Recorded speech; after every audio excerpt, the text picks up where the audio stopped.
Trisha, honey, can you please bring some juice for Mr. Lane? Miss Nicolene's eyes twinkled as she smiled at me. Mr. Lane, a short, balding, middle-aged man in a worn-out three-piece suit, was sent by the adoption agency and worked on behalf of social services. Sure, Miss Nicolene. I exited the living room and returned shortly with a glass of juice, which I handed to Mr. Lane. Thank you, dear. In one gulp, Mr. Lane finished the juice and placed it on the center table in front of him. So, Mrs. Fraser, as you were telling me about the home improvement project? Miss Nicoline told Mr. Lane she received the check and she'll be heading to the bank the next day to get the process started. Miss Nicoline wasn't all she was cracked up to be, nor was her husband, Mr. Jack. Don't believe me? Keep watching and you'll see how they made my life a living hell. When Mr. and Mrs. Fraser signed up to be foster parents, one stipulation was made very clear by the agency. They must renovate their home. With leaking occurring throughout the house and floorboards groaning when you walked on them, was deemed hazardous by the agency. However, with the system crammed to capacity, they had no choice but to hand me over to the Frasers. After 30 minutes, Mr. Lane rose from the sofa and shook Miss Nicoline's hand. I watched as the usual sleight of hand between Mr. Lane and Miss Nicoline happened. Yes, Miss Nicoline paid Mr. Lane every visit to buy her more time. His visit was just a protocol of social services. As soon as Mr. Lane drove off, the real Miss Lane emerged. I didn't know if my mind was playing tricks on me, but I swore I saw her eyes turn black and two horns grow from the top of her head, before it vanished just as quickly as it emerged. Clean this house from top to bottom. It's filthy, she yelled at me. In a calmer tone, she continued. Mel, darling, let's go before the mall closes. Mel, who was 2 years younger than I was, skipped into the room with a bag of chips in her hand. She stopped in front of me and emptied the remaining potato chips and the wrapper onto my shoes and snickered before she stepped in front of her mother. I glared at her, although I held my tongue as Mel and Miss Nicoline left. If the opportunity arose, I'd be out of there in a heartbeat. At least the universe smiled on me and I had my own room. The window opened 1 inch and the floorboards on the side were sunken. The only other place I was able to retreat to when I needed peace was school. At least people at school liked me. And you want to know what the best part was? Mel wasn't there. So at school, I was able to be myself and get a break from all the Frasers. So, bestie, Christine said as she fell into step beside me on the way to class. Are you excited about your 16th birthday this Saturday? No, I shrugged. Why not? Your 16th birthday should be a big deal. None of my birthdays were special. We entered class and Christine sat next to me. Mom and I plan on changing that. She booked us a full spa day, a massage, manis and pedis, the works. I don't want to get too excited about this, even though it does sound like fun. Just ask Mrs. Fraser to go. If she says no, we'll find a way around it. Like sneak out of the house to go to a midnight movie? Christine laughed. Nothing that drastic. Although... Just then, the teacher walked into the class and Christine and I ended our conversation. That night during dinner, I asked Miss Nicoline and Mr. Jack if I could go with Christine and her mother. Well, every girl should do something special for her sweet 16. But you must make sure that the kitchen is cleaned from top to bottom before Christine's mom picks you up. The next day, I gave Christine the good news and she handed me a bag. Saturday, we'll all be wearing matching outfits. I couldn't wait for Saturday. I couldn't believe that I'd finally have a birthday worth remembering. And boy, was it a birthday to remember. Saturday, I woke up at the crack of dawn and got to work. I cleaned the cupboards, the fridge, the stove, and the oven, inside out and top to bottom. Around 12 o'clock, I completed my tasks. The kitchen was spotless. Christine and her mother were to arrive in 30 minutes. I dashed to my bedroom and laid out my clothes before I showered quickly, excited about the afternoon ahead. After showering, I entered my bedroom. My outfit was gone. I looked everywhere. Then it dawned on me. Mel probably took it. I inhaled deeply. I wasn't about to let Mel ruin my perfect day. I quickly found something else and got dressed. I entered the living room where Miss Nicoline sat. Did you clean the kitchen? Yes, Miss Nicoline. Okay, let's have a look then. Miss Nicoline followed me to the kitchen. I pushed open the door and my heart dropped. The kitchen looked like a food bomb exploded. Chocolate syrup was squirted all over the kitchen cupboards. Ketchup and mustard decorated the walls. Honey was smeared over the appliances. There was even ice cream dripping from the ceiling. What in the world? Miss Nicoline whispered. I cleaned the kitchen just as you asked. I don't understand how this happened.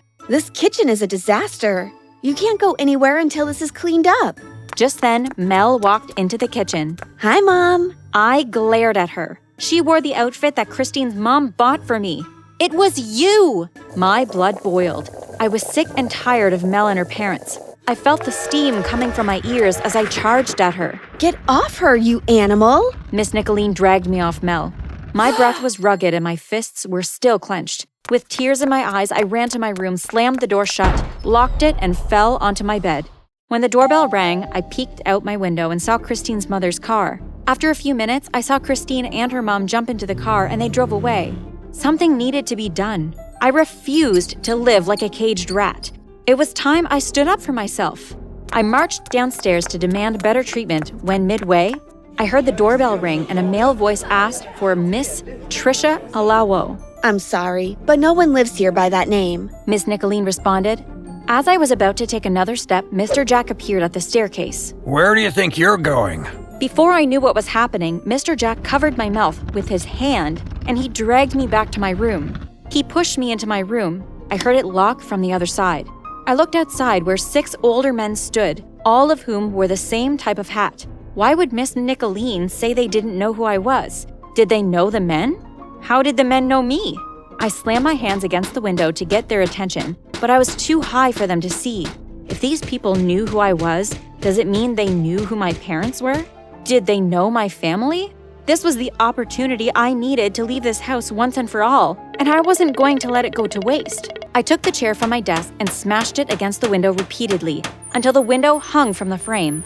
I yanked it out and threw it on one side of the room. Mr. Jack appeared in the doorway. What are you doing, you little brat? I scrambled out of the window before Mr. Jack could grab hold of my leg and pull me back into the room.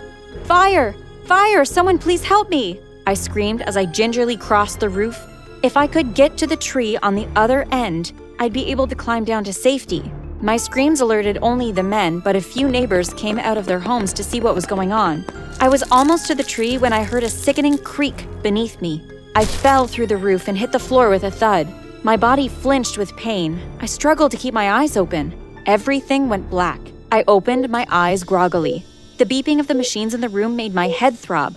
As my eyes adjusted to the bright lights, it roamed the room. 2 of the gentlemen were seated in the room. Both men stood up and bowed. Your Majesty. One stepped forward. We are happy that you are finally awake. What do you mean, finally awake? I asked weakly. You have been asleep for 3 days, Your Majesty. 3 days? Who are you? We are the kinsmen of your parents' village. I am Charles and his name is Augustus. We have come to take you home. Sadly, our last king died, and we need someone of royal blood to be crowned. I laughed even though it hurt. This has to be a dream. I closed my eyes and opened them. I can assure you, Your Majesty, you are very much awake. Charles said. The door opened and Mr. Lane and a doctor walked into the room. Hi, Trisha. How are you feeling? Mr. Lane asked in a concerned voice. Well, I'm alive. Everything hurts. Hi, Trisha. I'm Dr. McLean. You'll have to stay in hospital for a few days under observation. Luckily, you didn't get broken bones. However, your muscles do have some scarring. A nurse will come in shortly to give you something for the pain.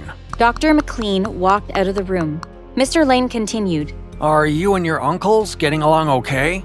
Uncles? Yes, uncles. We took DNA samples, and these 2 men are your family. We have already checked out their story, but it's up to you if you want to go with them or go to another family. I'll take my chance with my family since me being here is a consequence of the family you put me with, I said dryly. Mr. Lane's face turned red. I'll just leave it to you then. Mr. Lane walked out of the room. While at the hospital, I learned that my parents ran away from home and moved to another country because they wanted to live life on their own terms. By the time they were found, my parents had already died in a car accident and I was lost within the system. Later, I was introduced to David, Edmund, Alfonso, and Frederick. A week later, I was discharged from the hospital. I visited Christine and her mom and told them what happened. I'm so happy for you. We had no idea what happened to you. I hope Mom and I can come visit. You'll make an amazing queen. Shortly after I visited Christine's, I was on a flight to my ancestral home. Upon arrival, I was shown the sights of the city. I was excited to start a new life. As we made our way back to the palace along the lonely road, a black panel van ran us off the road. 2 masked people jumped out of the van and yanked the car door open. They dragged us out of the car. Lay on the ground and do as we say, and no one has to get hurt. The elders obeyed, and I was tossed into the van before it sped off. In the van, I was gagged, a black sack was placed over my head, and my hands and legs were bound. After driving around for a while, the van stopped. I heard the door open, and I was thrown over someone's shoulders like a sack of flour. When I was finally untied and ungagged, I was thrown into a small room with a bed. "Why am I here? What do you want?" I yelled. Don't worry, this will be over soon. If you're not crowned in 1 week, the crown goes to another royal family. As soon as the other family is crowned, you will be released. The man slammed the door and left me alone in the room. Over the next few days, I stayed close to the door and heard tidbits of information. Who is she to be queen? Her parents abandoned their people. It's time for another family to rule the kingdom. I knew that voice. It was Edmund.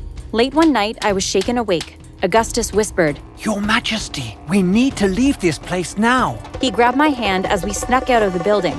As we exited the building, we ran a few meters where a car waited for us. We hopped in and the car drove off. I squeezed Augustus's hand and whispered, "Thank you." No problem, Your Majesty. You are safe now. Once at the palace, I was heavily guarded. There were 50 hours till my coronation. The next day, I called Charles and Augustus to my room for a private meeting. I told them what I overheard while I was held captive. Both men assured me that they will get to the bottom of it. About 5 hours before my coronation, the 6 elders appeared before me with Mel. I looked at the men.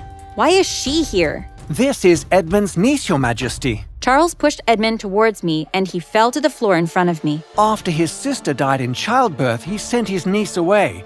He has been paying the Frasers to take care of her. Did you also pay them to ill-treat me? I asked Edmund. No, Your Majesty. The Frasers told me they had another girl with them, but I didn't know it was you. Edmund said nervously, his eyes fixed on the floor. I looked at Charles and Augustus.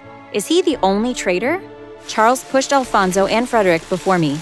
These 2 men also worked with Edmund to bring about your demise. Thank you, Charles and Augustus, for your loyalty. You and your family will be well rewarded. Get them out of here. If they ever set foot in this country again, the penalty is death. The day of my coronation passed and everything went well. I didn't add any more elders to guide me on my journey as queen. I trusted David, Charles, and Augustus with everything I had. I also opened up 3 orphanages within the country and helped to refurbish and renovate the 4 that were already established, to give other children a chance at a better future.